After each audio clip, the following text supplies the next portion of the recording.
K-9 Mark III. K-9 Mark III. Affirmative. K-9. Brendan, stop honking. Where... I don't believe... Where are you from, K-9? From the doctor. From the doctor? Affirmative. Oh, you can't mean... well, the doctor. My precise meaning, mistress, a gift to you. Oh, doctor, you didn't forget. Who is the doctor? Affirmative. He's a very, very great friend of mine. Oh, how is he, K-9? I may call you K-9. It is my designation, mistress. Oh, how is he? No available data. What is the Earth year? 1981, December 18th. The doctor last spoke in 1978 Earth years. He said, "Give Sarah Jane Smith my fondest love. Tell her I shall remember her always." Thank you, K-9.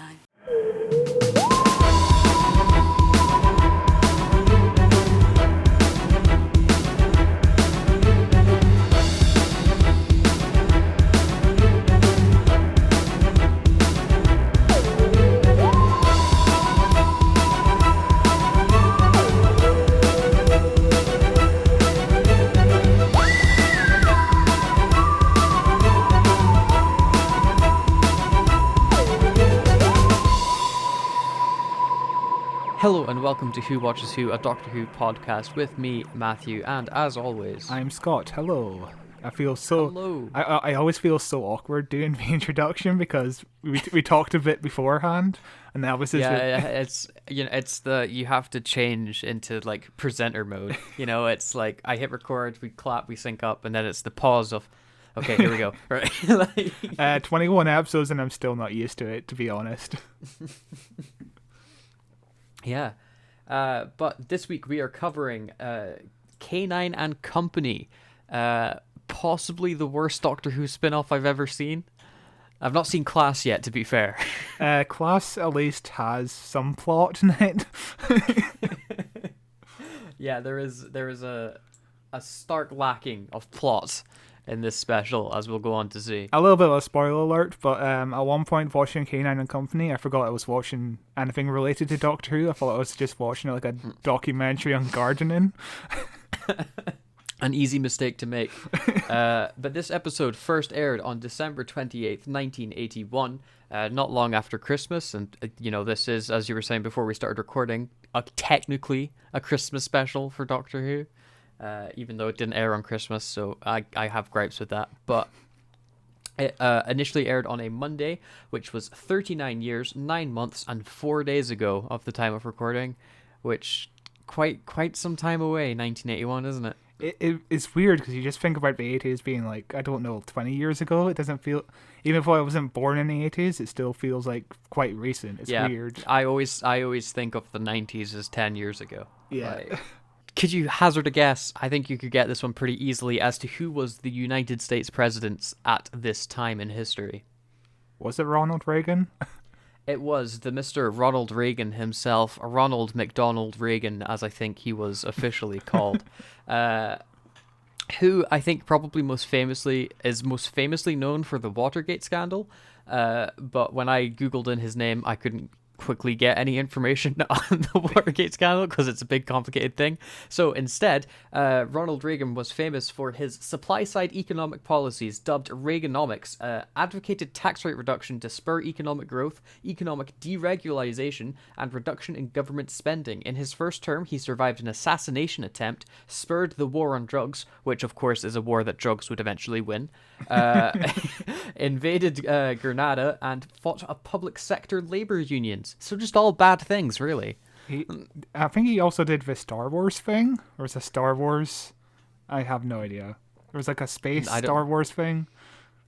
Because he wanted, he wanted to be hip and cool, I guess. And he was. He was famously the most hip president. Could you guess, and I think you could, who the United Kingdom Prime Minister was? I'm just going to guess Margaret Thatcher again. Am I correct? It's a good guess because it's correct. Margaret Thatcher, it was the longest-serving British Prime Minister of the 20th century and the first woman to hold that office. As Prime Minister, she implemented policies that became known as Thatcherism, which, depending on where you are in the country, gets you one of two reactions. If you're unaware, Thatcherism, I have the actual definition of it because it's in the dictionary. The political and economic policies advocated by the former British Conservative Prime Minister Margaret Thatcher, particularly those involving the privatisation of nationalised industries and trade union legislation. So, bad things. Yeah, those are certainly all words. Very bad words. The only really interesting thing to happen on this day, besides, of course, the airing of the all-time classic K-9 and Company, that's watched year-round in every household across Britain.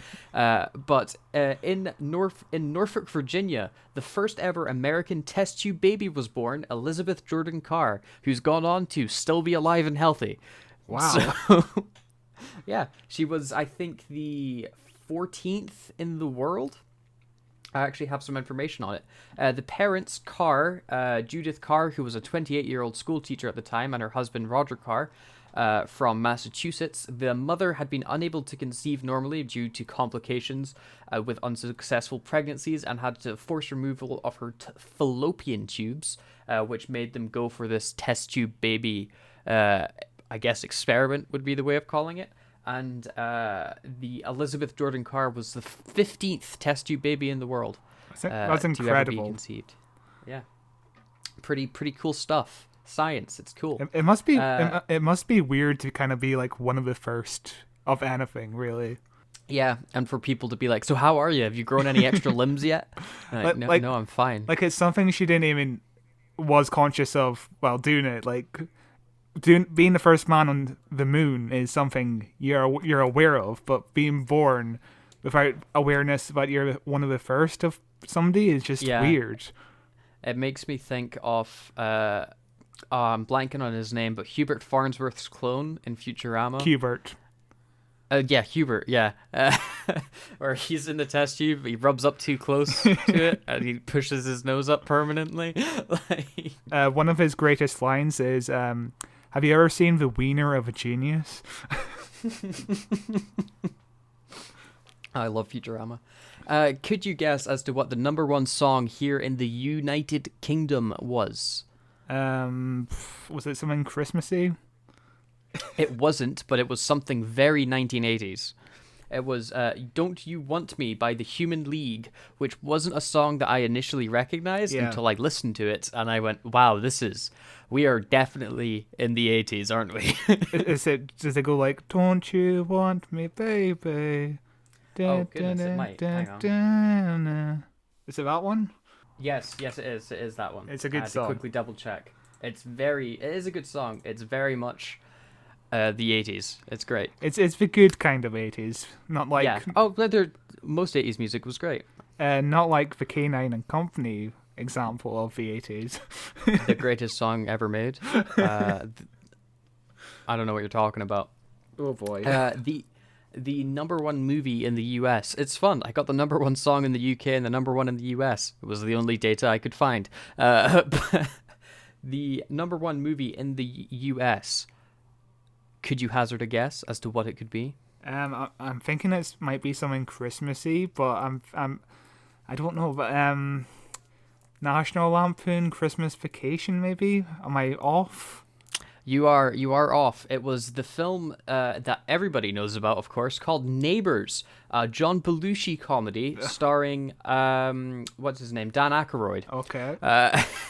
I'll read you the description of it. Earl Keese, played by John Belushi, lives in an orderly house with his wife Enid and daughter Elaine. His routine is disrupted when loudmouth Vic, played by Dan Aykroyd, and his oversexed wife, as if that was a thing, Ramona move in next door. Ramona and Vic subject Earl and his family to bizarre dinner date, a near-death encounter in the front yard. Soon, Earl is ready to take drastic action to get rid of Vic and Ramona, but he might lose everything in the process. It sounds like a bad 80s, early 80s comedy. Yeah, it sounds very much like the kind of like Animal House kind of vibes to it. Which at least it doesn't give me Revenge of the Nerds kind of vibes. I think Animal House is almost as worse, honestly. Really? Revenge of the Nerds is really hard to watch now. Or there's a point in Animal House where one of the main characters, I think it's one of the Belushis maybe, I'm not quite sure, I can't remember the film that well, but one of the characters is just sneaking in onto a stepladder watching women undress. There's a scene in Revenge of the Nerds where they take photographs of women undressing without their knowing and then sell those photos on plates to everybody. 80s movies are just weird. Revenge of the Nerds is a rapey film. But the film Neighbours had a budget of $8.5 million and ended up grossing a whopping $29.9 million at the box office, which is a pretty nice $20 million return. Yeah, it's not too bad. Yeah, but that is all the information that I have on the glorious day of December 28th, 1981. Besides, of course, the little interesting tidbit of K-9 and Company. Oh God. must we go back to K-9 and Company? Nah, let's just end the podcast here. Thanks for listening, everybody. You can find us. Oh boy, K-9 and Company. Well, this is just the history segment of K-9 and Company. We've got a lot of history to cover here. A lot of interesting history. Starting off, we're going to cover Liz Sladen. The last time we met Liz Sladen, she was leaving Doctor Who. And during the time between Doctor Who and K-9 and Company, she declined a lot of roles because she thought she didn't want to be typecast, which is very understandable. And she was kind of in a period of where she wasn't really sure what to do now. She wound up doing stage productions, radio dramas. She did a couple of children's shows as a presenter, a few TV shows, and some adverts with a dog that was very troublesome on set that tried to bite her. And very predictive of her future. We'll get to how troublesome K-9 was on the set of K-9 and Company. Interesting. But yeah, most importantly, she spent a lot of time just relaxing and spending time with her husband, Brian Miller, and she got a TV show where the both of them played husband and wife, which is quite sweet, really. Around this time, she started doing fan conventions as the headline attraction, and she was very shocked to discover just how much Sarah Jane Smith meant to a lot of people around the world. Like just Yeah, she would look at everybody and go, "My God, there's nerds everywhere." But like just the American reaction with all these conventions, just Doctor Who was kind of big in the 80s in America, weirdly enough. Very strange. It makes sense as to why they would try to capitalize that with the 90s movie then. You know? Yeah. So in the summer of 1980, John Nathan Turner, who was the producer of the show around about the time, he joined on to Tom Baker's final season, and he really wanted Sarah Jane Smith to return to the show as a companion, which is interesting, really, because when Sarah Jane Smith was a companion, it was the highest ratings the show ever had, so it makes complete sense why John Nathan Turner wanted her back, because the ratings were kind of like declining at that point, really. But Liz didn't want to jump on board as a companion again, because she didn't want to essentially be in the same role doing the exact same thing as a companion. She wanted Sarah Jane Smith to expand and grow, which makes a lot of sense. Basically her end monologue from The Hand of Fear, you know, where she's sick of getting kidnapped and being brainwashed and, you know, doing left and right. Yeah, and John Nathan Turner didn't take no for an answer, and a year later he wound up killing K-9 off of Doctor Who, because on the set of Doctor Who, K-9 just was shit. Like, he kept on breaking down. K-9 couldn't be involved in the plot that much because a lot of location shoots meant he couldn't move around on the ground, so K-9 was a useless prop, really. And of course, Tom Baker kicked K-9 across the room several times just out of pure frustration. But surprisingly, a lot of fans were upset with the death of K-9. Like, I don't like K-9 that much, but I guess in the 80s or 70s... But he's funny robot dog. But I don't like K-9 as much, do you? I quite liked him when I was a kid. You know, like, I have fond memories of K-9, mainly like from School Reunion and from the Sarah Jane Adventures. Is he in Sarah Jane Adventures? He's in Sarah Jane Adventures a couple of times, yeah. Yeah. But like with the school reunion one, it's like, oh, I like K-9. He's a fun little robot dog, and it's a callback to the classic show. And then they kill him off in that one as well, and it's the way they kill him off there is really sad. You're like, was I a good boy, Master? I think K-9 works a lot. I think K-9 works a lot better in the new show because you can expand him with CGI and just better use shots. You can get around. To hide. You can get around it. And so a lot of fans were upset when K-9 died, and he was like, you know what? Bringing back K-9 and Sarah Jane, put them together in a spin-off. Perfect idea. So Elizabeth Sladen agreed to this, and the title was Sarah Jane and K-9, which she was happy with because Sarah Jane is in the title. It's her show. She was a lead. Eventually, it was retitled to Girl's Best Friend. She's technically still in the title. And then it got retitled to K-9 and Company, and she was very upset because her name was no longer in the title. She lost it to a robot dog. Yeah, that's an understandable way to be upset.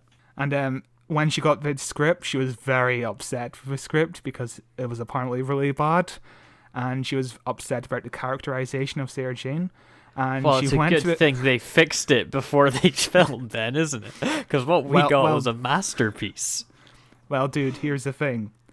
She went to the script writer who, give me a second, can't remember his name. The script writer is Terrence Dudley.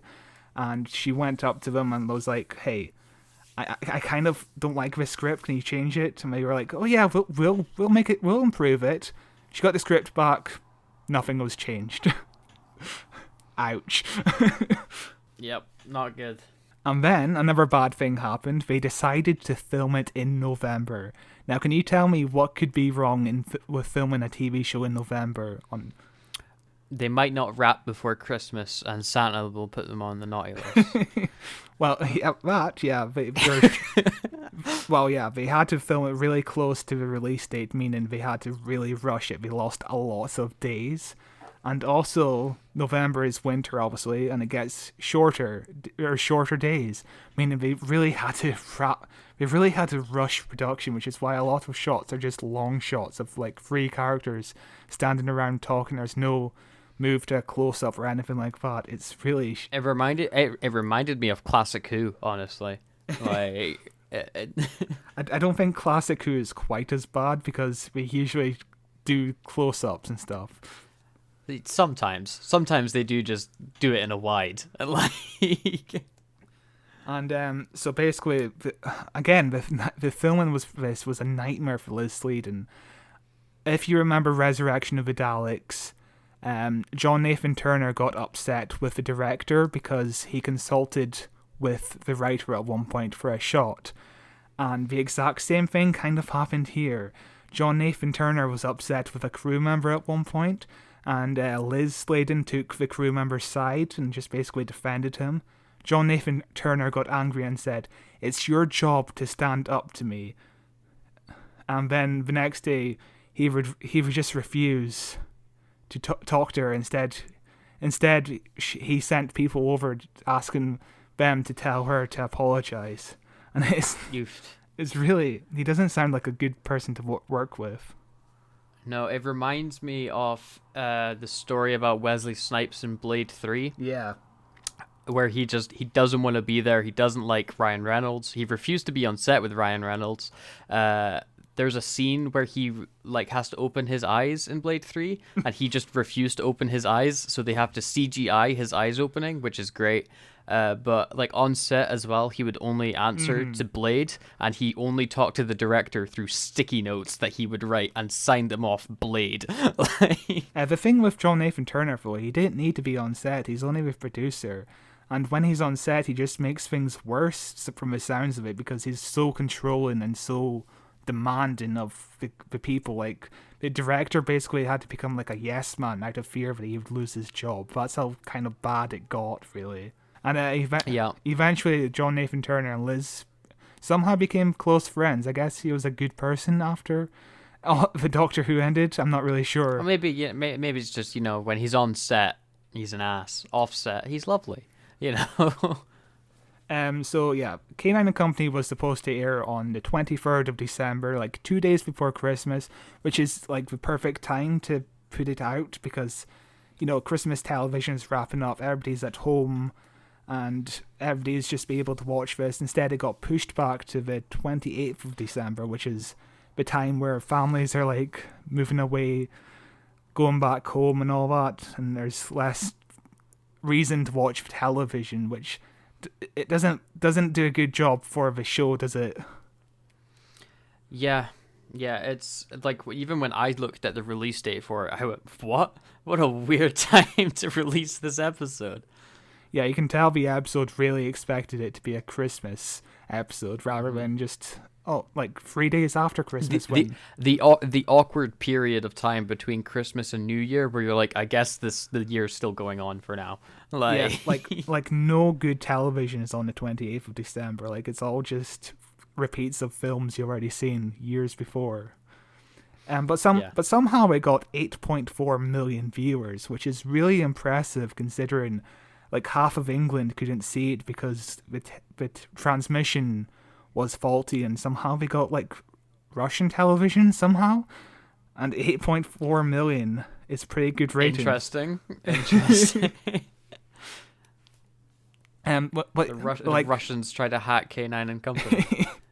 But like 8.4 million, if you compare that to Tom Baker's final season, his final season only got 5.8 million average. That's a massive leap. People love that robot dog.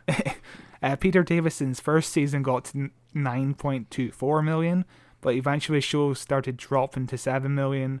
Like 3 seasons later, it dropped below 5 million, which is round about when the show got cancelled. Rest in peace, Doctor Who. But yeah, K-9 and Company, 8.4 million, and if you compare that to the 20th anniversary special, it's a big special where 4 of the Doctors come back, 7.7 million. That's round about the same league. That's massive. And you would think they would bring it to series with those kind of ratings. But changes at the BBC meant it wouldn't make it to series. And yeah, that's a sad thing. Because on paper it sounds quite good. Sarah Jane Smith investigating stuff with a robot dog. But the execution is terrible. Although, to be fair, the pilot of most TV shows is atrocious. And if you look at this as the pilot, which it is, it's atrocious. Oh yeah, if they could be able to revamp some stuff, it would have been a great series. You could see that with the Sarah Jane Adventures, basically the same premise. Great series. The key to that was they got rid of belly buttons. specifically one belly button. That's what made that popular show. I can't wait to get to Sarah Jane Adventures. Well. But yeah, looking forward to that as well. But they were hoping this would be a pilot for like a 6 to 7 episode series, which is a shame that it got dropped so quickly. But you know, stuff happens, man. We still got Sarah Jane Adventures and like 4.5 seasons of Sarah Jane Adventures. That's still pretty damn good. So joining the cast with Liz Sladen is of course John Leeson as K-9, and he's still doing K-9 to this day. He's done K-9 in every single episode apart from season 17 of Doctor Who when he got replaced by another dude, and apparently the reason for that was, I don't know, but that's a good reason. But the explanation on screen was apparently K-9 had a sore throat. He's a robot dog, he can't get sore throats, you know. Funny. yeah, I get it. So the director of this is John Black. He did Coronation Street before this. He did 2 Doctor Who stories, one before and one after K-9 and Company. And then after the second Doctor Who episode he took a 10-year break, came back to do 2 episodes of The Bill, and then he just retired completely. Interesting career. Yeah, it's a very slim career, but with Terence Dudley, the writer, he produced Doomwatch, which was created by Kit Pedler and Jerry Davis, the creator of Cybermen. He worked on Survivors and Blake 7 as producer, which were both created by Terry Nation, the creator of the Daleks. Are you seeing a theme here? He directed 8 episodes of All Creatures Great and Small, which starred Peter Davison, the 5th Doctor. He directed a Tom Baker story and wrote a handful of Davison stories as well. And he sadly died 7 years after this episode aired on Christmas Day, 1988. Oh, so rough. But he had a big career in just like the Doctor Who kind of sphere, with always working with Jerry Davis and Kit Pedler and Terry Nation on these shows. Like, that's a pretty good career. That's a good gig, yeah. And finally, the exciting part, the best part of the episode we're going to talk about, the theme song. And do you want to know who wrote it? Of course I want to know the genius that came up with the theme song to K-9 and Company. So the theme song was created by songwriting partners Flatra Trench and Ian Levine. It took two people to write this. Understandable, considering just how complex it is. The lyrics alone is just like... Yeah, I can't believe that they managed it, honestly. So Flatra was born in Ireland 1941, and he's credited for the strings in the Boomtown Rats song I Don't Like Mondays and the popular Christmas song Fairy Tale of New York. Are you aware of these songs? Not at all. Dude, Fairy Tale... Not by name, anyway. Not by name. Fairy Tale of New York is like the best Christmas song, honestly, because it just sounds like the singers are just drunk. Right, okay. Fairy Tales of New York, I do recognize as a Christmas song. It's very Irish. It is. But it's a classic. Yeah. But yeah, Flatra Trench also worked with notable acts such as Elvis Costello, Art Garfunkel, Sinead O'Connor, Sweet, Paul McCartney, and he even taught Linda McCartney how to play piano. And he conducted the 1996 French entry into Eurovision, which is very weird. It's all over the place. But he's been on composers on films such as Pearl Harbor, The Ring, and Die Hard. Well, not the composer, but like doing the strings, I guess. Which is a very fascinating career, honestly. Yeah, very interesting. Ian Levine, the second person in his songwriting duo, was born in 1953 in Blackpool, and as a gay man, he started out being a DJ at gay bars and one of the first DJs to mix records in the UK, which is... he wound up working with a lot of disco hits, signing talent as a producer in the mid-70s. He co-wrote and produced a lot of 80s to 90s dance pop arts, like Take That, Pet Shop Boys, Erasure, Bananarama, and Tiffany. And he started a Motown label in 1987. He got acts like Edwin Starr, who you would know for the song War. It's famously in Rush Hour, the song that Jackie Chan and Chris Tucker sings. War, what is it good for? Absolutely nothing. Yeah. And Levy... Say it again. And he also got Levi Stubbs from Little Shop of Horrors, which is pretty massive. He's got such a great voice. Yeah. But yeah... And those two geniuses wrote K-9 and Company's theme song. And that's incredible. Do you know what else they wrote? In 1985? What? Around the time when the show was on hiatus. And give it to me. Doctor in Distress. Yes. Yes. The greatest Doctor Who song next to K-9 and Company. If you haven't seen Doctor in Distress, look it up on YouTube, or Mathew will play a little I'll clip. play another clip of it again. This is like maybe the third time in the show's history that I've played Doctor. We did it quite a few times in the early episodes. We played Doctor in Distress. But yeah, it's been a while since we spoke about Doctor in Distress. Yeah, here it is. Doctor in distress. Let's all answer his SOS. Doctor in distress. Bring him back now, we won't take less. Bring him back now, we won't take less. If we stop his travels, he'll be in a mess. The galaxy will fall to evil once more. When nightmares, monsters hiding on wall. Doctor in distress. Bring him back now, we won't take. But yeah, he was a lifelong fan of Doctor Who. in 1985, also, he created that hit to try bring Doctor Who back from the brink of cancellation. It worked. Well, I guess it didn't work because it was shit, but, you know, the show the show survived another 4 years after that, so maybe he's to thank. I doubt it. But nowadays, Ian Levine is on Twitter complaining about a female Doctor Who, which is a sad note. Oh, good. Which is a sad note to good. end on that. But, you know, it's important just to look at all. The both of them have a lot of history together. Like, just all those acts they've supported and all the films they composed. Like, that's a massive history. Yeah, that's a very big history together. Is that all we've got for this? Yeah, that's all we've got for the background. Awesome. Well, we will move into talking about K-9 and Company.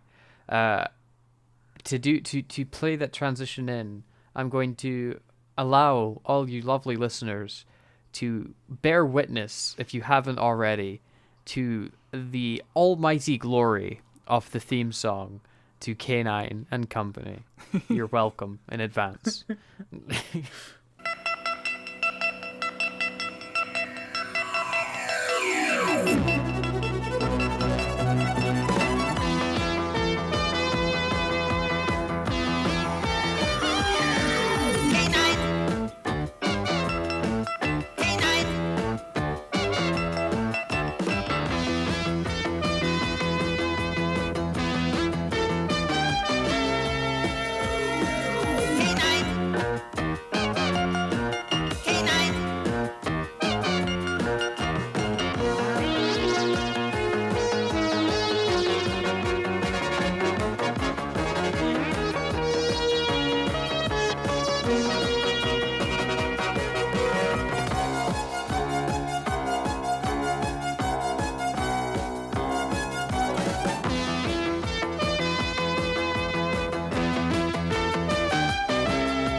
Well, shall we jump right into the episode then?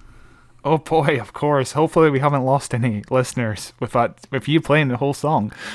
Well, I think it's worth listening to. It's catchy, it's energetic, it doesn't match the visuals on screen at all. It is certainly the best part of the entire episode, though, honestly. It sets such a high bar. It does. For the episode. You really think you're in for like this cheesy 80s TV show, and instead it's boring. So the writers of this song just thought it would be like an orchestral piece, but I think it works better as it sounds very technological, which fits K-9 and Company very much. I like the synth wave soundtrack to it, and the lyrics, of course, of K-9, unforgettable. Apparently John Leeson, that's the first thing that John Leeson ever did on this program. He just stood in a studio and said K-9 for like 50 times in like 5 minutes, and he was just like, why did they make me say K-9 over and over again? He was very confused. Do you want to break down the actual intro before we jump into the episode? Because I think it's very interesting as far as intros go.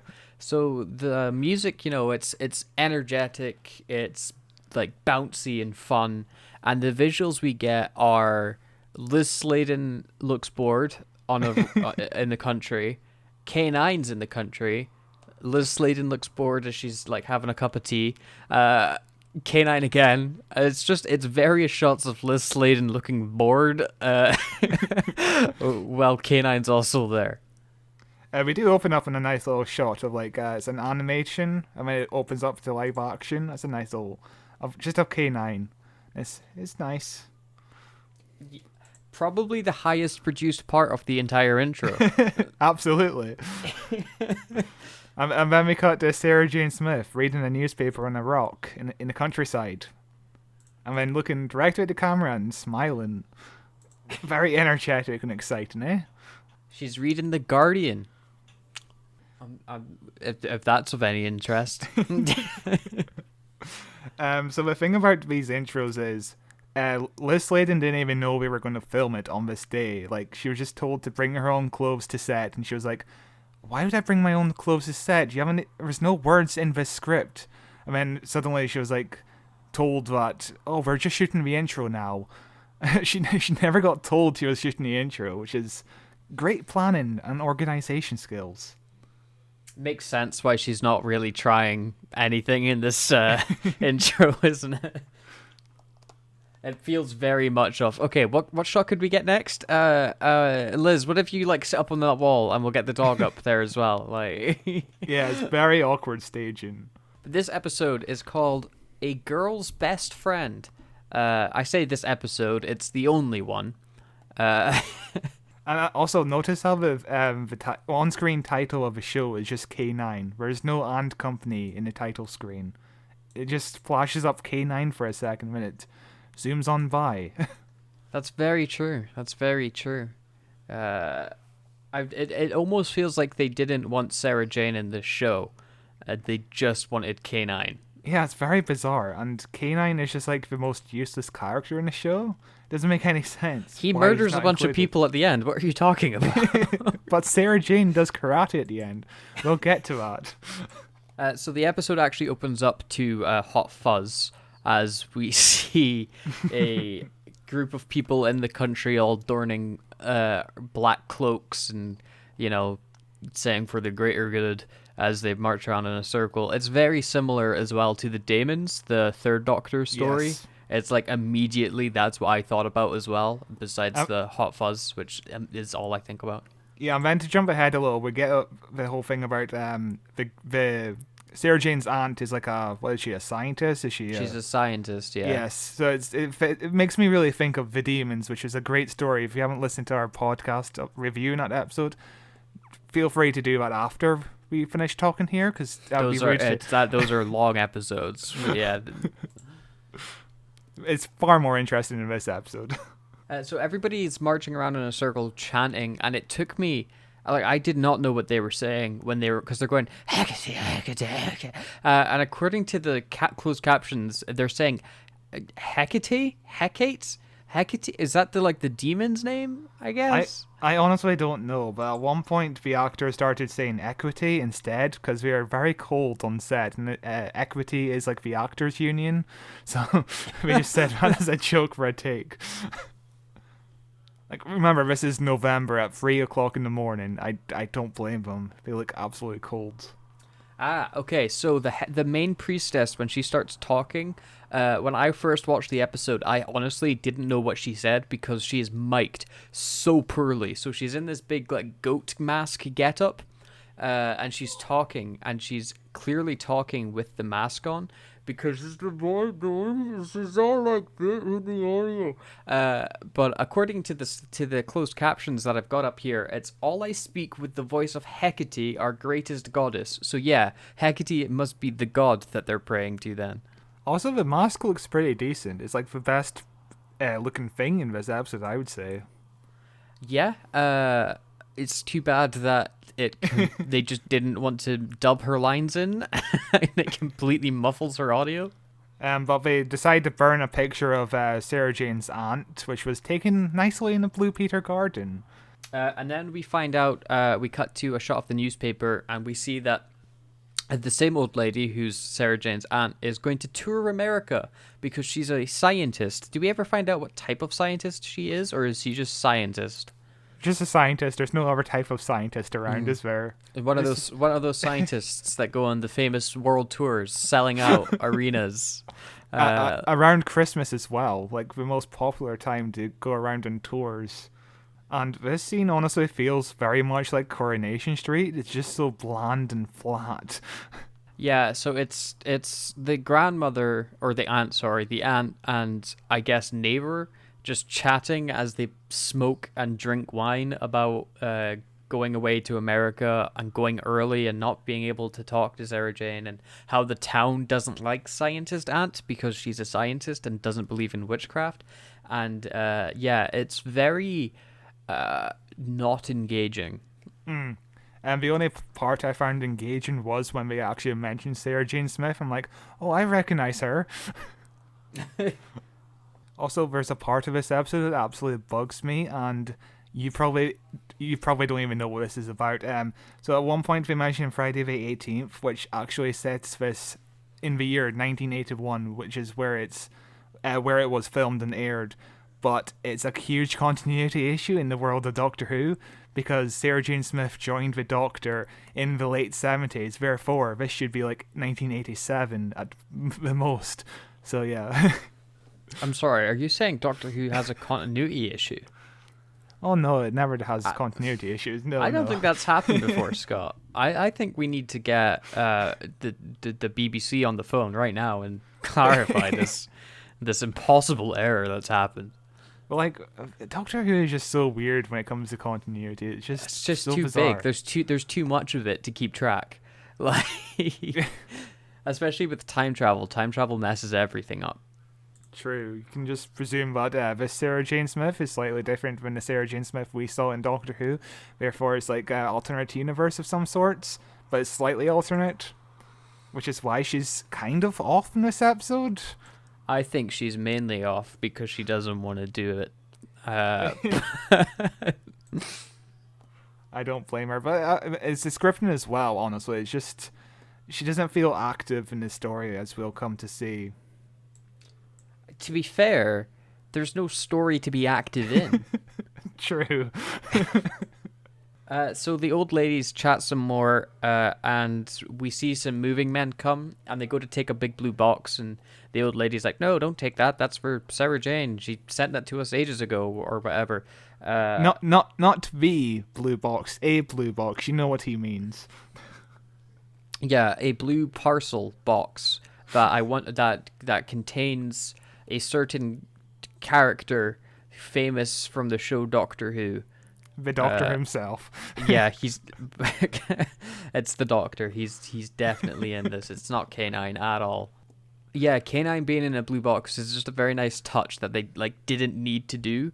They could have just had him in any old crate or whatever. It's just that nice little attention to detail that they just don't have anywhere else in this episode. Yeah, it's something I didn't notice until you pointed out to me earlier. It's just like, it's a nice little touch, and it's the last nice little touch we'll get in this episode. Also, when the characters are walking around, you can just hear their footsteps. That's because there's no carpet in this place, because K-9 also needs a flat surface to walk on. So yeah, you'll just hear constant footprints whenever there's an interior scene, which is great. And you'll hear constant footprints when there's an exterior scene, because quite often you're just watching someone walk up to somewhere, or drive up to somewhere, or walk away from somewhere. It's very entertaining. Yes, it's very fast paced. Yeah, but we leave the old people and see a car drive on up a street, and we watch it go all the way up to the house. We then see Sarah Jane come out. She was driving the car along, and everybody cheered. She climbs out of the car, and then she walks very slowly up to the front door, knocks on it, rings the doorbell, and we're just watching in silence on the edge of our seats because the tension's so high. And she then gets approached by a farmer man person, and she's like, "Oh, I'm looking for my aunt," and she's like, "Oh, she's gone to America already." Which Sarah Jane's like, "Oh, but she wasn't supposed to go until Christmas." And it kicks off the mystery of what happened to the aunt, which, as we find out by the end, isn't a mystery. And also, we found out in the scene before this, where the aunt says, "I'm leaving early." So I don't get the mystery. Yeah, it's very bizarre. The mystery is, oh, maybe she got kidnapped because she never left a line for Sarah Jane. Very 80s thing of leaving a line. But yeah, it's just that the cult man forgot or didn't bother to tell Sarah Jane what she left. What a fascinating, gripping storyline. At least we learn about soil. Can't wait to get to that. Also, one thing I'll say, they've actually built a really nice set here for the house. At least, like the lobby part and the living room part, but we never show it off properly. It's just, most of the story is contained in like the living room next to a fireplace, and we never really get to show off the set they've actually built, which is a shame. Yeah, it's a pretty nice wee house set that they have. It reminds me of like a a house you would have a murder mystery happen. It's like that big, grand, like Cluedo style classic mansion. So Sarah Jane kind of goes to the phone and asks if there's been a cable sent from this address or house or whatever. And then she walks kind of slowly to the box. She opens up a letter, and there's like 15 seconds. No music, no talking. It's just the sound of her footsteps, and it's just like compelling. It's just compelling. Like, we could have just amped up the pace a little bit. Add some musical stings, I don't know, something. This scene specifically, Sarah Jane is like walking all over the house. Like, she goes up to the phone, she rings the phone, she talks on the phone about some boring clerical stuff about a cable being left. She walks over to the parcel, and then the doorbell rings, and she runs all the way back through the house to the front door. And it's like we're just watching Sarah Jane run back and forth between two rooms here. It's pretty exciting stuff. So when she answers the door, we get introduced to Peter Tracy, who's like a greaser guy. And my thing that I was always that really confused me as I was watching this episode, how old is he supposed to be? He could be 18, he could be 40. I can never tell. Because he looks about 35, but he's yes. like living with his dad and dressing like a teenage greaser.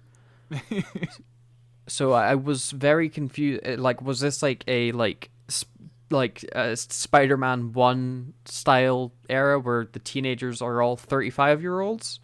It definitely feels like that, yeah. Especially a little bit later on in the episode where he just like has like a full 5 o'clock shadow. And they never established exactly how old he is, so he could just be like a fully grown man staying at home. Dude, but to be fair, they don't establish his character in the slightest either, so... Very true. But Sarah Jane, he offers her a cup of tea, and, you know, she's like, thanks, and then he leaves again. And then the phone rings again, and Sarah Jane goes running all the way back across the house over to the phone. If I haven't said it's compelling already, it's compelling stuff. And the camera doesn't move either, because obviously this is a studio and we don't want to move the cameras around as much because they're also running low on time, and it's just a very flat staging. It's just you're stationary watching a woman walk back and forth. Nothing compelling about that. Also, her hair is massive.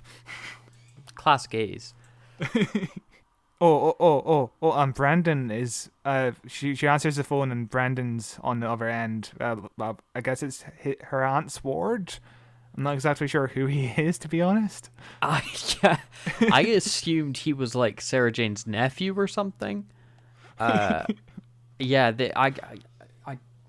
talk a bit about his relationship very briefly a little bit later on in the episode, so we'll see if rewatching it explains it. Maybe it's like a line of dialogue we missed or something.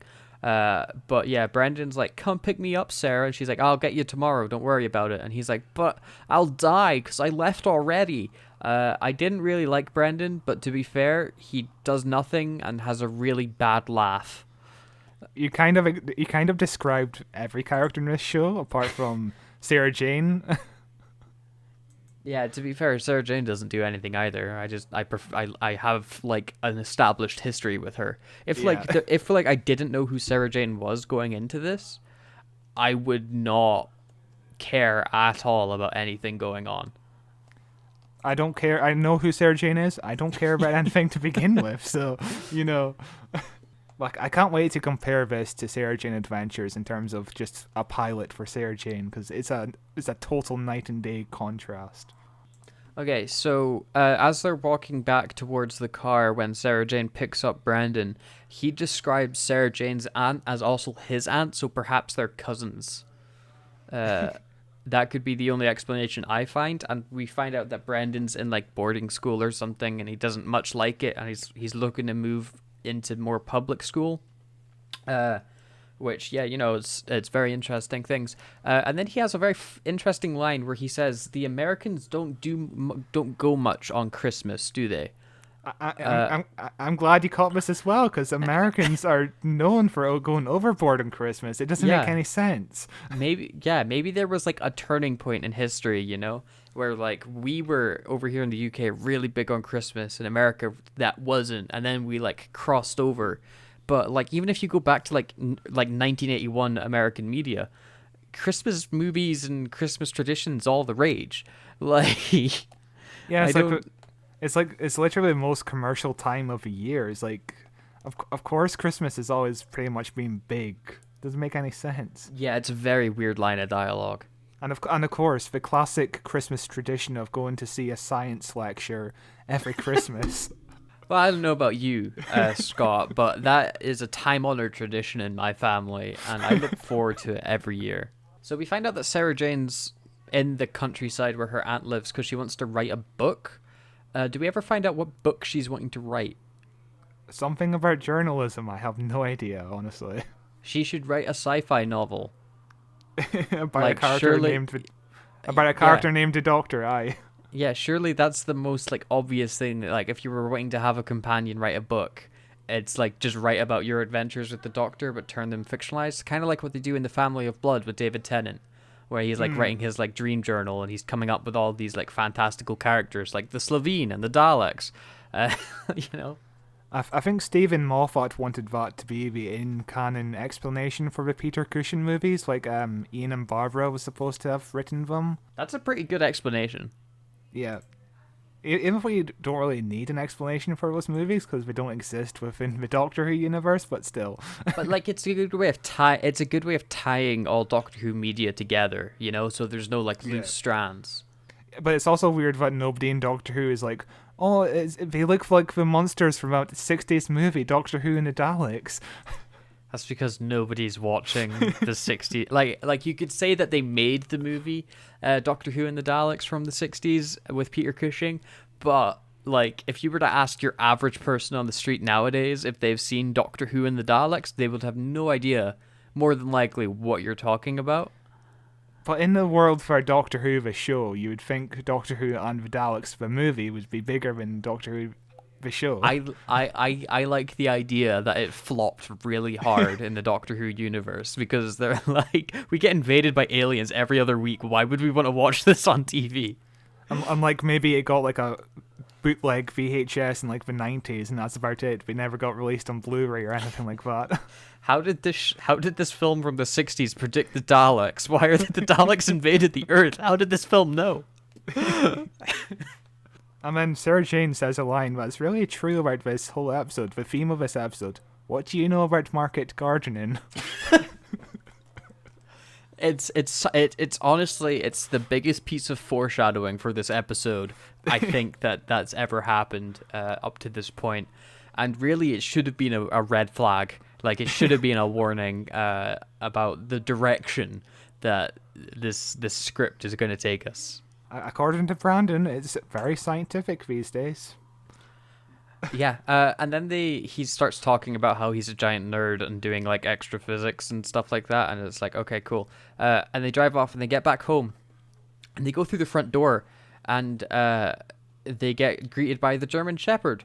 That's owned by like the other farmer that's dealing with the field, and that's like we were talking before we hit record. In the promo photos for K-9 and Company, it's Sarah Jane, K-9, and a German Shepherd. This is the German Shepherd. I was so confused as to where that dog came from, because I totally forgot that this is, because he doesn't come back again as far as I'm aware from this like one scene. But this is the dog from all the promo photos with K-9 and Company. Yeah, it's very weird promo photos as well. Just her in a garden, and there's nothing else in the promotion photos. So then they meet the old man Bill Pollock, who was shagging the aunt. He describes himself as the aunt's partner, and he rented out the eastern wing. All right. That's a good point. I just caught that. Yeah. And they have a wonderful discussion about soil and farming. and to go back on that, he also says that her aunt also had a good habit of leaving the back door open so he could just walk in. Yep. They were totally shagging. But yeah, they have a discussion about farming, and looking after soil, and how maybe it's not all scientific nowadays, and maybe it's a bit more common sense and experience, and mostly experience that you need to be a good soil farmer. It's such a strange direction for this entire script to go in. Well, it just reminds me of the country in general. It's nothing to do apart from look at grass and plants and sheep. I live in the country. I have had a grand total of 0 discussions about soil. Well, you're living in a different kind of country. Another thing to mention about Bill Pollock's character here, the actor for him, the entire time slurs his lines together, and he becomes like really hard to understand at times. And you thought that perhaps he had a stroke or something, whereas I posited the idea that he was just blind drunk the entire time filming. Both are entirely possible, to be honest. But yeah, this whole episode is just Sarah Jane wandering around, taking telephone calls and going to the post office and phoning operators, and just it's very she's also talking about getting faxes, and it's like very 80s problems of communications. Yeah, it is very 80s problems, isn't it? It's she left a wire for you, call the operator, find out this, Well, why didn't the aunt just write a note? Well, it is established that Bill Pollock, is that his name? He just didn't tell Sarah that her aunt had left early. I guess. Yeah, but like, why not handwrite a note? Well, and be like, "Hey Sarah, in case Paul forgets, just to let you know, I've left early." It's possible he ate a note, just ate it, or fed it to the dog. It's like a problem you could solve, and then the mystery of where the aunt's gone, which isn't a mystery because we heard that she's gone to America early, gets solved. And then we move into the only good scene in the script, or the show, where Bill Pollock eventually leaves, and they're talking about, whatever, it doesn't matter. He leaves, and it's Sarah Jane and Brandon go over to the mysterious blue box, and they're like, "What's in here? I'm gonna find out." If only they looked at the title of the show, then they might have a clue. Also, it's been 13 minutes of this episode so far. We've really talked about gardening. That's the only plot that's going on here. Yeah, we're 13 minutes in, and Sarah Jane has walked into the house, gone over to the phone, gone over to the blue box, gone to the front door, gone back to the phone, left the house, come back to the house, walked over to the fire, sat down for a bit, went to the phone again, went to the back door, and then went back to the box. She's all over the place. Sadly, all over the place being nothing interesting. So they open the box and they find K-9, they lift him out. And if you listen to Brendan's description of it, it's really, really great. Where he says it looks just like a dog, a metal dog. And then I think like 3 sentences later, he goes, "It's a metal dog." I think he's saying those lines for like blind children who can't see what we're watching. He literally, he goes, "It's a dog. It's a metal dog. It's got a name tag. Oh, no name on it. But look, it's got a tail. It's got ears. It's a metal dog." He's also like, "It's got no legs. Oh, it's got sort of wheels." But when he goes, "It's got no legs," he leans all the way under K-9 to check. Like, K-9's body is like an inch off the ground, and he's like, "Is there legs under there?" Not the brightest kid, is he? But he's a genius. He goes on to talk about all this circuitry board stuff and all the physics classes he's taking and all the things he knows about soil. So she turns on K-9 and he says that he's like K-9 Mark III. And one thing that I did like about this episode, the man who plays K-9, whose name I'm forgetting, John Leeson. Yeah, I love him as K-9. His voice is so instantly charming. He's very good. On the set, Liz Sladen didn't know that John Leeson wouldn't be reading his lines out loud, so she just sort of was very confused about just his silence. And that's kind of something your lead actress should know about, whether or not the voice would actually be on set. Yeah, it seems like there was a real disorganization on this production. Certainly, because, I mean, John Leeson was on set in the first place to remote control K-9, so why wouldn't he just be saying the voices in the first place? It doesn't make any sense.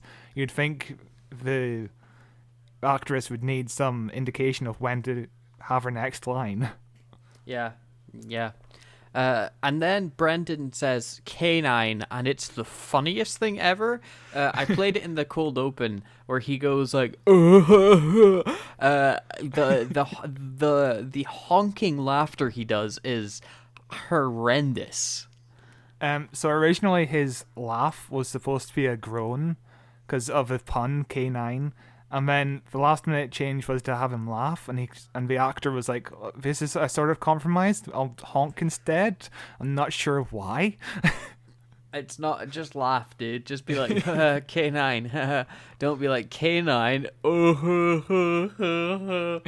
Like that's like you trying to call out to whales. And then K-9 says he's from the Doctor, and we get a nice little music sting here.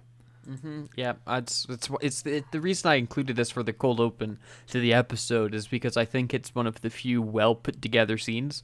And then Sarah Jane is like, "Oh, you didn't forget," which is a callback to the end of The Hand of Fear, which is another nice little touch. And then Brandon is like, "Who is the Doctor?" And K-9 is like, "Affirmative," which is a joke I didn't catch the first time. Yeah, I think that's a pretty fun joke as well. And it's a very subtle take on the Doctor Who joke, isn't it?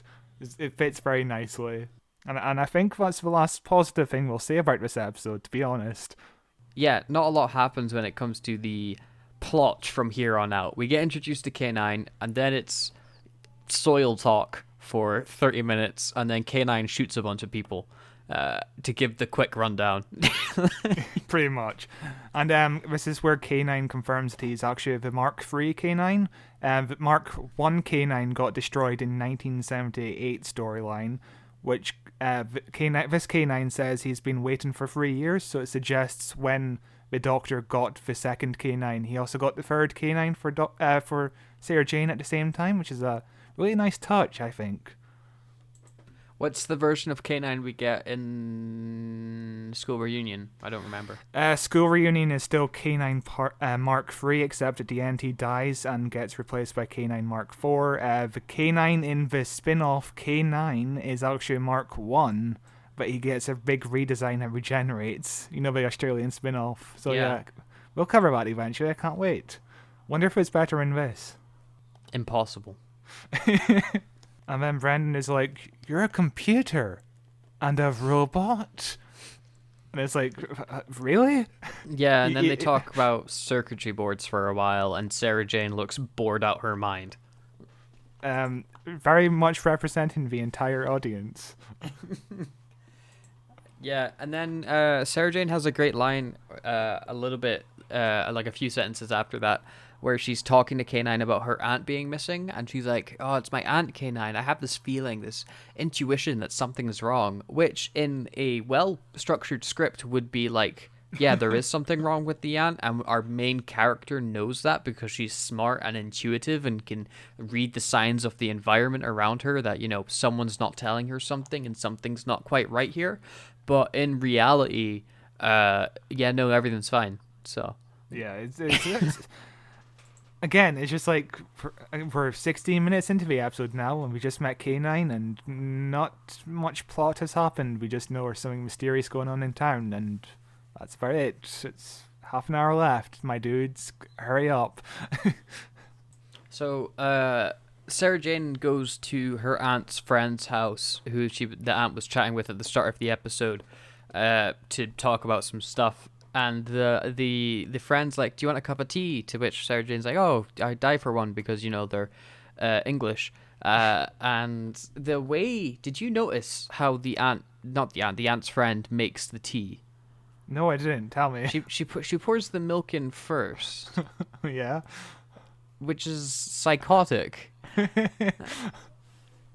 Like pure psychotic. If if you're making tea, you want to pour the tea in first so that you can add your milk and make sure you get the right color tea. You know? Well, I mean, she's also potentially practicing witchcraft, so is she? In this episode, I'm not even sure who's practicing witchcraft and who isn't. It doesn't matter. It doesn't play into the plot at all. The cult's at the start of the episode and the end of the episode, and they do nothing. It just at this point of the episode, it just feels very Christmassy. Oh, I've got to go to my aunt's because it's Christmas, and I'll go to my aunt's friend, wish her a Merry Christmas, have a nice cup of tea and a lovely chat. It's just a bunch of old people talking about soil. And then Brendan and K-9 have a conversation about soil analysis. Yay! That's so I really wasn't expecting so much soil in this episode. Dude, I watched this like a week ago, and I just forgot how much soil there actually was in this episode. Like, I didn't realize it was the entire episode. Right, exciting stuff's about to happen because they start talking about soil and soil samples, and K-9's like, to get a good reading on the soil, you're gonna have to get me a sample. So we're about to go out and see some real life soil here. So there's a moment before Brendan leaves that K-9 starts yelping, which is actually a really cute little moment, I thought. I thought he meowed, and I was very confused as to why he would do that, because Brendan's like, okay, K-9, you stay here, I'll come back, and then K-9's like, yep, like a yelp, but it's like, to me it sounded like meow. Like, what? Why did you meow, K-9? Is this like some sort of ironic joke that you're a dog? and I also love that K-9 has to stay behind because his operations cannot walk on the ground outside because he's too shit of a prop. They really have to build the entire episode around K-9's limitations, don't they? Yeah, which, makes sense considering the design of him. And then we get a awesome scene where Brendan is in a field. Yeah. And he grabs some dirt. And we see that a farmer was watching him do it. God damn. I'm on the edge of my seat. You're saying this didn't get turned into a series? And then Sarah Jane starts talking with the aunt's friend, and we get a repeat of the information we were given with the aunt and also the aunt's friend, the same character, where they're talking about how the aunt stirred up a bit of trouble by talking to the newspaper about witchcraft and how witchcraft isn't true, and how that's a sensitive issue in this town because people believe in witchcraft in this town, which is the exact conversation that they had 10-15 minutes ago. They say the people of this town believe in witchcraft because it helps make the crops grow. Yay! Also, she has a very thick accent as well. Really? I didn't notice it that badly. And then Sarah Jane ends up back in the house with Brendan, and Brendan is very excited to share with Sarah the incredible soil analysis. And he says this exact line is, it's not just the soil analysis, it's what's more, comprehensive chemical treatment for healthy advanced yield. And I was like, oh, I gotta write down all my notes for this. And then Sarah Jane mentions that the neighbours next door are called the Bakers, which might be a reference to both Tom Baker, the fourth Doctor, and Bob Baker, one of the creators of K-9. I think that might be a reference to them, but I don't know. That's like the most interesting part of the scene. Yeah, that's a fair guess. But Sarah Jane kind of sits down and then she's like, "Oh, I'm going next door for a drink," and then she immediately stands back up again, even though she just sat down 2 seconds ago. She have to keep the plot moving, I guess. She's on her feet constantly in this episode. So the scene with the scene with Sarah and Brendan that we just watched was literally just so Brendan could talk about soil analysis. Yes. That was the purpose of that scene, was so Brendan could talk about how comprehensive the soil analysis was. And then Sarah went, cool, bye. But Sarah Jane, we needed the important information, but Sarah Jane accepted the invitation to go to the Christmas party because she was on the fence about going to the Christmas party. And that's very important information to know, that she's going to the Christmas party. Yeah. We really needed a scene. And then we get another scene of just Sarah Jane at the Christmas party trying to get information about where her aunt is, and then she's like, one of the neighbors is like, oh, she was popular, and Sarah Jane's like, was? And then the woman is like, oh, still is, my dear, of course. As we know, she's still alive. She's fine. Yeah, yeah. It's terrible. It's terrible. There's no other word for it. It's terrible. like, it's either about Soil or her aunt, both of which isn't a proper plot because we know what happens to the aunt. We already know the aunt is fine. We already know she left early. This was information given to us at the start of the episode. Yeah, it's just... Again, we're like 20 minutes in, nothing's happened. Fantastic. And then Brendan starts asking K-9 a bunch of questions. He asks him like 2 questions in a row, and K-9 goes, affirmative, affirmative, answering both questions, which baffles the mind of Brendan. And he's like, affirmative, affirmative? And K-9 has to clarify that he was answering both questions, which to me just feels like we need to add 5 seconds onto this scene. Yeah, it definitely feels like that. And of course, we have to establish where we actually are, because the next clip is of 2 farmers in Sarah Jane's aunt's house, and they're about to try and kidnap Brandon, I guess, because reasons. Because he went to collect some soil earlier. Okay. Yeah, so they grab at Brandon. It's the greaser guy, and I guess the greaser guy's dad, that are grabbing at Brandon. And then K-9 comes in and shoots the greaser in the back, killing him temporarily because he does come back. And then the farmer looks at K-9, who's not doing anything, screams, and then runs out the room. Yeah, the laser is positioned in the way that the second guy can't see the laser, so all he knows is the guy just fell, and it looks like there's a robot toy dog standing in front of him. He's absolutely terrified at what looks like a toy. It's like, really? Yep. I mean, of course, we get a brilliant chase scene between K-9 and the man, where K-9 moves at a very, very slow pace. It's like he's like Mike Myers, you know. It doesn't matter how fast K-9 moves, he's gonna catch up. Like the man doesn't do a good job of running because he's just like, oh, I'll go the down man this. keeps stopping. He just keeps stopping. If he just kept going, he'd get away from K-9 like nobody's business. Because he's running around a bunch of like greenhouses, and he's like, I'll run down this way. No, actually, I'll turn back and go up this way. And when he hides behind like a greenhouse, and he's like, he doesn't move. Yeah, like, it's jump, bad.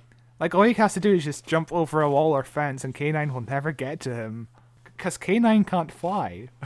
And then we get a scene where Brendan interrogates the greaser guy, and I think both of them do a terrible performance here. Yes, it's all very theatrical, isn't it? It's like we're doing a stage play. It's not even that. It's like they're both kind of whispering to one another, but like you know when you like whisper shout and you're like, no, don't do that, stop doing that, no, like that's how they're talking. Like they don't want to shout, even though shouting's really what they should be doing, because Brendan's like grabbing him and like shaking him, like, why did you do that? Why did you try and kill me? But instead he's like, why did you do that? Why did you try and kill me? Like, what's going on? It's such a weird performance they're both giving. So K-9 is still chasing the man, and he runs into a gnome, and he gets scared of the gnome, which is a cute little touch, I thought. And then... Oh, is that what happened? Yeah, see, he got scared. I thought he got turned on by it, because we see his we see his little plunger extend. He later calls it a garden goblin, which is cute, but it's just... I'm trying to compliment this episode, and it's doing nothing for me. Yeah, and then he causes a bunch of wooden planks to fall on top of a greenhouse, which, you better bet, there's going to be a very long scene discussing the finances that little smash is going to set back some farmers. Oh boy. So again, we've got like this whole underlining of, oh, there's black magic being performed here, and there's no evidence of actually the black magic doing anything. Like, it's really... It just, like, show something happening with the black magic at least. It just shows something happening. And then the older guy is just like, oh, I'm absolutely terrified of this dog because it's a witch's familiar and it's a dog breathing fire, but we don't get a sense of who he's actually talking to. It's just like an over-the-shoulder shot, kind of, but I feel no tension in this scene at all. Yeah, it's boring. So we're now at the halfway point through the episode. You know, we're deep in the second act, coming into the third very soon, and Brendan got attacked. Pretty much. And not the next scene, but a scene after this, they kind of stand around with their hands in their pockets, not caring that much, but instead talking about the pH scale and he just got attacked last night. Finances of repairing a greenhouse shelter. He literally just got attacked last night, and you're standing around for like 2 minutes talking about the pH scale. And yeah, you're absolutely right about the old man just mumbling his lines. Yeah, it's just yes. George says a dog did this. like Sarah Jane's hands are literally in her pockets, and she's talking very calmly about how her surrogate son, as she calls him, was attacked last night. Yeah, I think this is my least favorite scene in the whole episode, where they're just talking about Brendan getting attacked, and how how he said he was a bit shaken up by it, but he's standing there perfectly neutral, hands in pockets, like he doesn't care. And then, you know, the whole talking about the pH number of soil, the pricing of fixing a greenhouse. This scene as well goes on for a while. Literally about 3 minutes. I just calculated it while you were talking. 3 minutes of this scene. Hands in pockets talking about pH scales and how the finances are shit, and just waiting for a cop to come at ends of the scene, and we don't get any interaction between Sarah Jane and the cop. When it comes along, it's just like, oh, here's a cop now, I'll see you later. Yeah, but there was up to 500 quid's worth of damage to the greenhouse, Scott, so, you know, have some perspective. They try to end the scene with a joke, being like, oh, the old man's talking to the real dog, and he's like, oh, come on, Jasper, we're going to go dog hunting. And we're supposed to laugh, but I think most of us fell asleep at this point. I didn't even catch that line. And then the greaser guy gives off the performance of his lifetime as he sobs about potentially being locked up in prison if he tries to attack the kid once more. And it's just like, what is their purpose? Why are they doing this? It's a well acted special, I think. Don't you? It's just like... But this was the scene where I was really confused as to how old the greaser was. Yeah, because he looks 35. Yeah, he really does. He's arguing with his dad about, like, kidnapping this kid again, as if he's not an independent adult and at the whim of his father's command. Yeah, but if he doesn't get the kid, Hecate, or whatever her name is, will seek him out and punish him. And we don't get a sense of who this Hecate person is. Like, we don't get a sense of what we believe this person, of what she is, and it's... And then we open up the next scene where Brandon is yawning, just like us. Yeah, really channeling the audience. Well, I presume Sarah Jane is writing her book, because she's very loud on the clackety-clacky typewriter. Yep, she very much is, as we watch Brendan say goodnight and then walk out a room and walk into another room. It's thrilling. So Brendan's going to bed. Yeah. Brendan's going to bed. He's tired and he's going to bed. And, you know, when you're tired and going to bed, I don't know about you, but the first thing I do is open the front door. Okay. So after he opens the front door, or the back door, I think this is, you can hear the greaser kid go, psst, psst. I think that was supposed to come earlier, which would make more sense, because he's opening the door to find out what the noise is. Because if he's opening the door, the greaser kid doesn't have any purpose to go, psst, psst. Like, Sarah Jane makes Brendan sleep outside.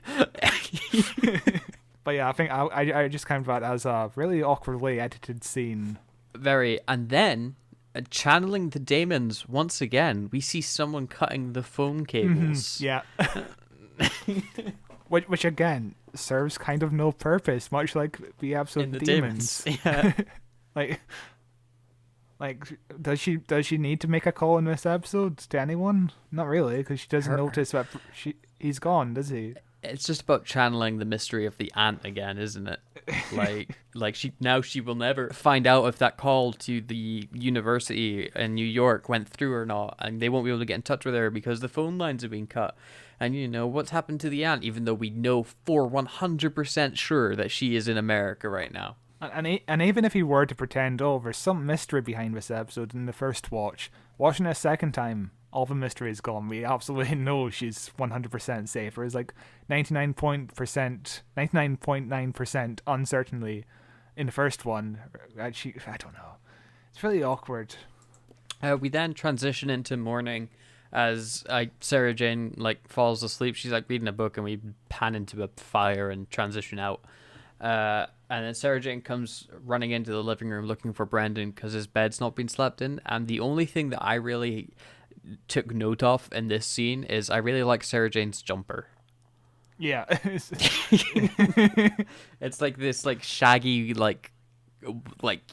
multicolored autumny looking jumper, and it just looks cozy. a good quality sign of a good script when you're noticing that. But yeah, we cut to Sarah Jane at another house, and she awkwardly has to get K-9 out of the car by lifting him. And there's no audio in this scene either. Yeah. It's dead silent as she's running up to the car, lifting K-9 out of the car and putting him on there's no sound at all except for the crows cawing in the distance.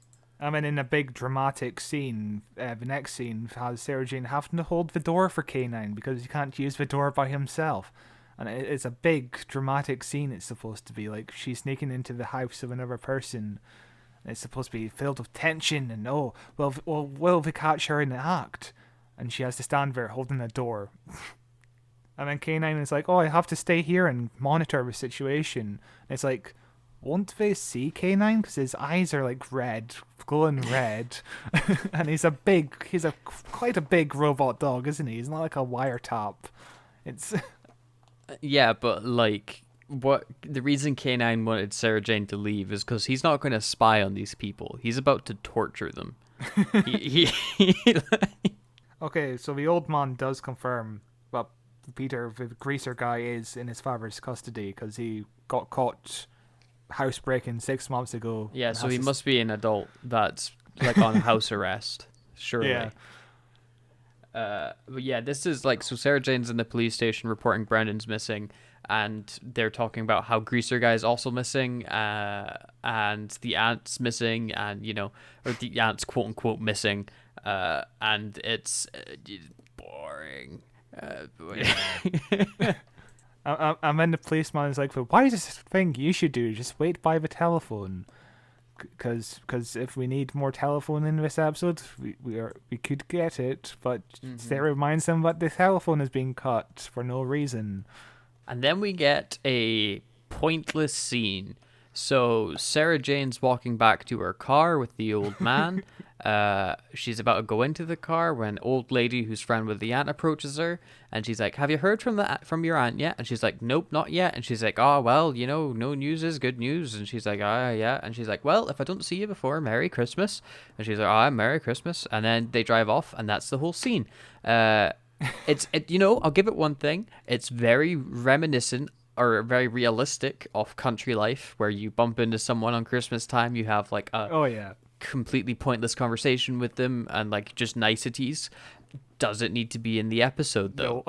No. I think it was around this point of the episode I was nothing much has happened yet. There must be a full maybe half hour yet left. And then I kind of looked at the clock, realizing there's only 15 minutes left. How? Yeah, we are barreling towards the end of this episode. And, that's one thing that I said that after finishing it, that this episode really has going for it.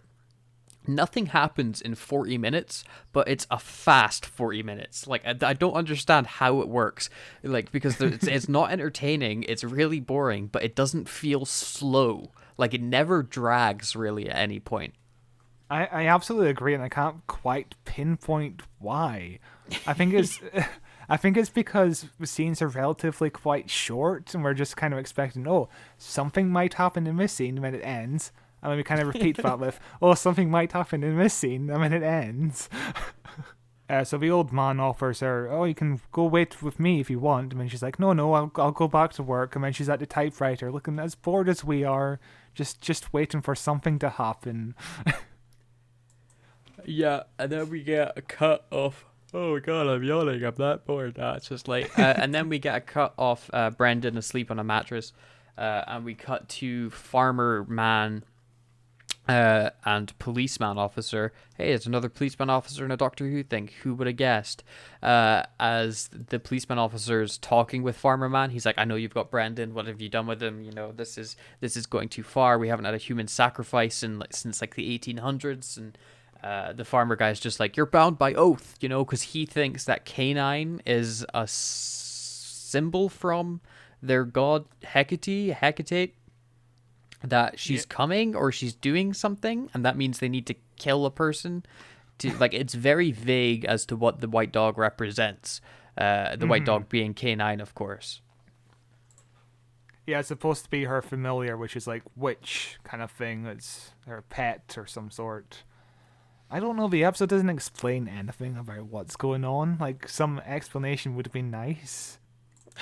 And then we get a really long scene of watching the policeman officer walk up to his bicycle, turn the light on, grab his bike, turn around and ride down the street in the pitch black so you can barely see anything that's going on. So... K-9 tells Sarah Jane that Brendan's been kidnapped. Sarah Jane goes to call the police, but then thinks otherwise, and she's like, no, wait, we can just murder everybody. Hangs up the phone and gets in the car, and we follow the policeman riding his bike in the dark, and we can barely see him. We can really only see him because he's got the light on his bike on, which really is doing a lot for the camera there. And he rides up. We hear this like mysterious, it's described in the closed captions as an animal crying. And he's like, oh, what was that? What was that? And he's looking for it. And then he dies. Yeah, I think the explanation is he has a heart attack. And it's just a natural heart attack for some reason. I'm not exactly... he just suddenly starts going, and dies. But speaking of the demons, it's very much like the opening of the demons. You know, with the strong winds and the guy walking his dog and he suddenly has a heart attack out of fear. It's very much the same kind of thing.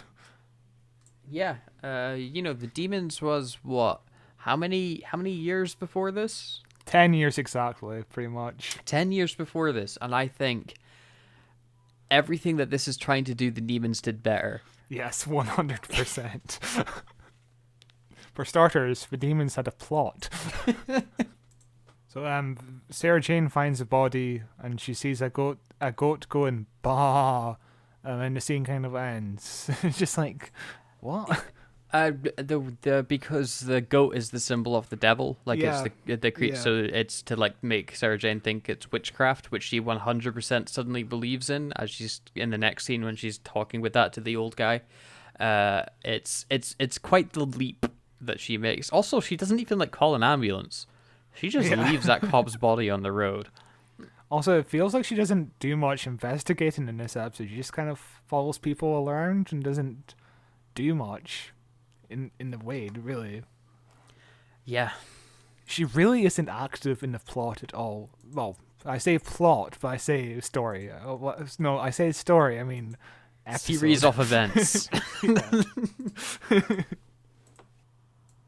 And then we get a scene with the farmer and the greaser guy, and how the greaser guy learned all these lines, I'll never know.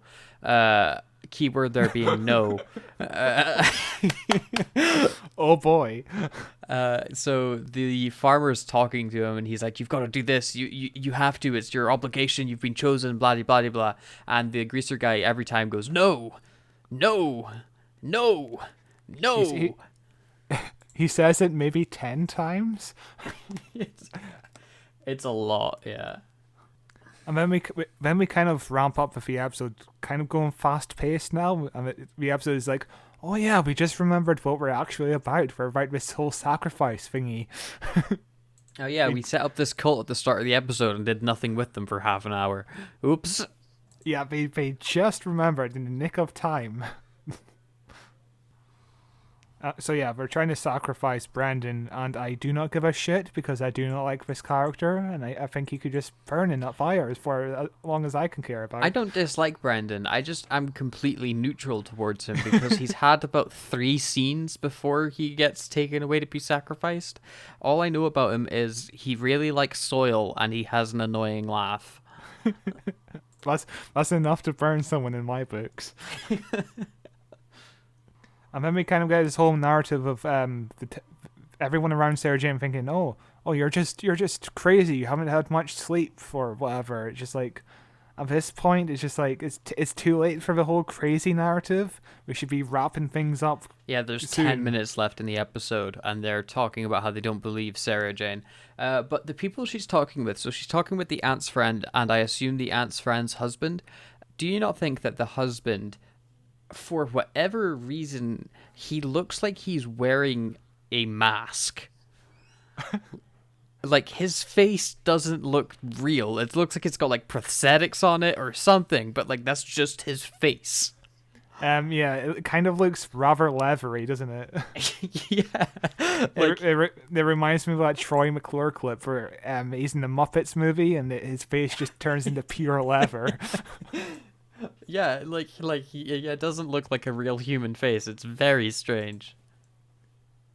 Yeah, but both the aunt's friend and her husband speak for a minute and a half trying to rationally explain to Sarah Jane that there's no witchcraft, and it's just like, we've seen enough of the episode to know that it's false. Like, do this earlier on in the episode if you want to have this whole crazy narrative, but it's just too late now. We're 9 minutes left of the episode. There's not much you can tell now. They're just biding their time so that we can get to the scene where K-9 unloads on everybody and commits mass murder. And we're on into the next scene. Sarah Jane is talking to K-9 about, what can we do? And she has to crouch down to K-9's level just so the two of them can be in the same shot. I quite like that the way that she crouches down, though. There's a lot of energy to it. But this scene, again, is repetition, the way that I see it, because K-9 starts talking about the occult and how cults believe in, or like these farming cults believe that the supernatural forces affect the weather, and that's why they're doing it to help their crop yield and things like that, which is information we were given already about the cult. Yeah. And it just suddenly now, K-9's part of the plot as well. He's like, this is what the episode is about, and it's time for me to be involved in the whole You could have asked me this at any point. Any point. I had this information just waiting to go. It feels like K-9 should have given this information like 15 or 20 minutes into the episode or something like that. It's just way too late for this. And this is a sign that this was 100% meant to air on December 23rd, because K-9 is like, the sacrifice will be happening on December 22nd, which would have been the day before this episode aired, but they decided to hold back on it, which makes it less of a Christmas special, really. It feels awkward. And then K-9 somehow figures out the quickest route between all the churches within an 8-mile radius, and it's just like, how? How is he doing this? Is he Google Maps? I'm not going to question it. The plot's moving forward. You know, if that's what it needs for something to happen, I'm more than willing to let that slide. And also the telephone is fixed now, and of course she has to have a conversation on the telephone with the aunt's friend. And we really needed the telephone be fixed in this episode, really. Yeah. Honestly. Oof. Yeah, it's exciting stuff. But then we cut to Sarah Jane. She's like, I don't want to come over, aunt's friend, goodbye. And we go to the car as she's driving towards the churches. And we see someone let the handbrake go on a tractor, and it like starts moving really slowly onto the main road. And Sarah Jane starts driving towards it, and she doesn't see it somehow, and she keeps driving towards it, and it's moving really slowly onto the main road, and then she swerves to dodge it and get around it. And she's like, whoa, K-9, do you think someone's trying to kill us? And K-9's like, probably. it's the least dramatic car like accident dodge scene I've ever seen. It's at least a stunt that Liz Sladen was almost forced to do because she had to be like, hey, I actually don't drive, so please can we hire an actual stunt double? And everybody was like, no, we don't have it in the budget to hire a stunt double to do this kind of dangerous scene in a way, because what if she had smashed into a tractor? I mean, she had to beg for them to just let her have a stunt double. It's insane. Yikes. Yeah. But thing to notice here, when she's driving, it's broad daylight. We then cut to a man in the police station. He rings a buzzer, and then we cut away again. It's thrilling. But when we next cut back to Sarah Jane, it's suddenly pitch dark. It is as dark as the day is bright, if that makes any sense. It's very dark. Well, the man with the buzzer is a clock on the wall. It says about 4:15, which is roughly around when it would get dark on Christmas. So it makes sense. It's a hell of a time jump. Yeah. And then Sarah Jane is like, oh, 3 down, 2 to go or whatever. And then we cut to Brandon, and then she's like, oh, 2 down. It's like, oh, okay. This is quick. Yeah, and then we get explained to us what a chapel is, which is, I guess, information I didn't know before. Still exposition. 6 minutes left of the episode left. So yeah, we definitely need more exposition. Then we get a scene as Sarah's driving towards the last church where the cult is, and we're cutting back and forth as we're seeing Brendan get marched up and the ritual taking place. And every time we cut back to K-9, he's like, "Oh, it's 11:57," because they've got to do it before midnight. And then we cut away, we cut back, it's 11:58. Cut back, it's 11:59. It's like it builds like it's a fun way to build a little bit of tension. Yeah. A ticking clock is always a good narrative. Be like, oh, this is danger. We need to hurry up and get to the finish line. And also, Brandon looks very like he's much on drugs, doesn't he? He's very drugged, but they also couldn't say he's drugged because it's Christmas Day, and it's like, well, you can't say you're drugged on pre-Watershed television. But yeah, he looks drugged. So then in the very last moment, just before the blade is going to strike Brandon, they're dipping it in like a glass, which I guess is like some ritual water or something. And K-9's marching his way up the hill, and then he just starts unloading lasers on folk. He's just shooting them down left and right, taking no prisoners. K-9 broke in this scene, so he had to pull him on some string. So yeah, K-9 broke. What's the prize? That's a shame, but this scene genuinely made me laugh out loud so many times. K-9 just shooting people left and right as Sarah Jane runs up the hill and starts doing karate. Like Liz Sladen learned that karate kick in like 5 seconds because we just didn't have time to teach her, and it really shows that she only got 5 seconds to learn that. It's not great, is it? I was watching the scene again, and it's like a crowd of like 11 people screaming in terror, frozen, unable to move, as K-9 just shoots them dead. Like he's just shooting them one by one as they scream in horror at It's so goofy, and it's just because K-9 doesn't look threatening at all, and he's somehow posing this much of a threat on everyone. It's really dumb. Oh, it's so funny. Also, when Brendan gets lifted up by Sarah Jane to check that he's okay, he breathes out and we see his breath. So it must be absolutely freezing that night. And he's wearing like toilet paper wrapped around him. He must be absolutely freezing cold. Oh boy, yes. It's 3 a.m. and it's November. Oh, poor guy. Honestly, I have some sympathy for him. And then we find out that the cult members were the people in the town. Was it the aunt's friend and the drunk old man? Were they the people that she took the masks off? I couldn't really tell. I think so, but I neither care or... Yeah, I don't care. Well, it won't be the aunt's friend because she's having a drink with her in the next scene. So it was a person and I think the old man that slurs his words. It might have been the aunt's other friend. I'm not sure.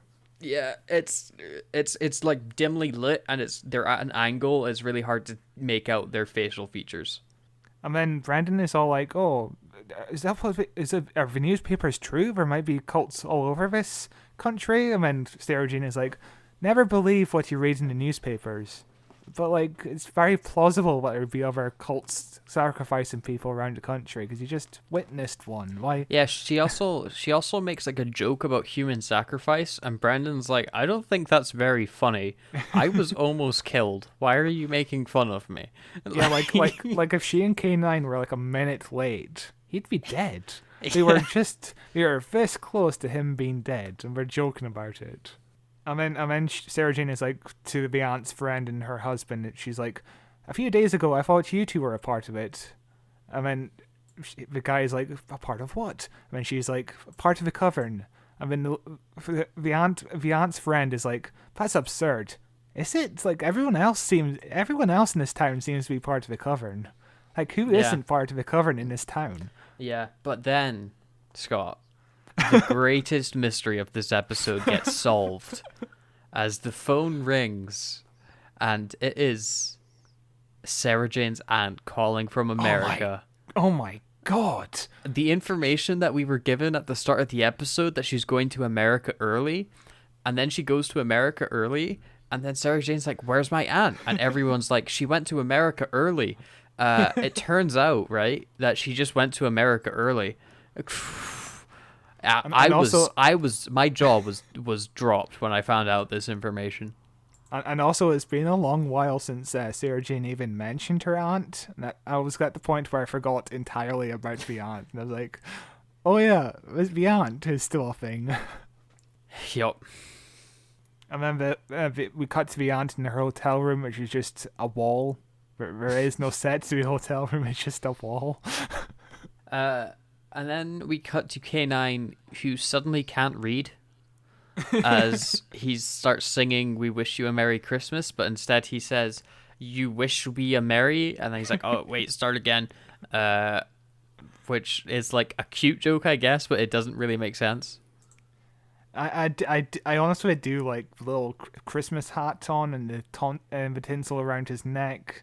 Just ending the episode with him singing a Christmas song. It's quite cute. He goes, "We wish you a Merry Christmas and a Happy New Year." Hard cut to credits, like, and that's the end of the episode, where nothing happens. But Scott, what were your overall thoughts and feelings on K-9 and Company? I'm honestly still waiting for something to happen. It's like there's a good premise in here somewhere, like Sarah Jane Smith, a journalist investigating the weird mysteries around the country, is a good premise, and we've seen it work well in Sarah Jane Adventures, which we'll cover in 2 weeks. But this episode just has no plot. It's just nothing. There's nothing to say about it except I like watching Elizabeth Sladen. She gives a decent performance with nothing she's given. What are your thoughts? I think it's terrible. The first time I watched it, I thought it was kind of fine. Nothing happens, but it's harmless and it goes by pretty quick. But watching it the second time and dissecting each scene and trying to find any semblance of a plot is like, there's really nothing to this at all. Yeah. The only positive I have about this entire special is I've now listened to the theme song so many times, I really like it. It's honestly a good theme song. I like it as well, just for the cheesiness of it. But yeah, we were hard on the Hand of Fear last week, and in comparison, the Hand of Fear at least tells a story, or at least tries to. Whereas here, there's just no story. There's nothing. So BritBox just completely reset the timeline for me on K-9 and Company, and now I have to watch it all again. But yeah, this whole month we're looking at Sarah Jane and we're celebrating Liz Sladen, and we're off to a terrible start with some of these episodes. Yeah, we really are. We firstly covered the Hand of Fear, which is Hand of Fear has its moments of goodness, at least throughout the entire hour and a half or whatever. There's some good moments to be found in terms of just the plot or characterizations or anything like that. Whereas here it's just, it feels like nothing. You just watch it and then you forget about it 5 minutes later. I've already forgotten about anything apart from soil and witchcraft.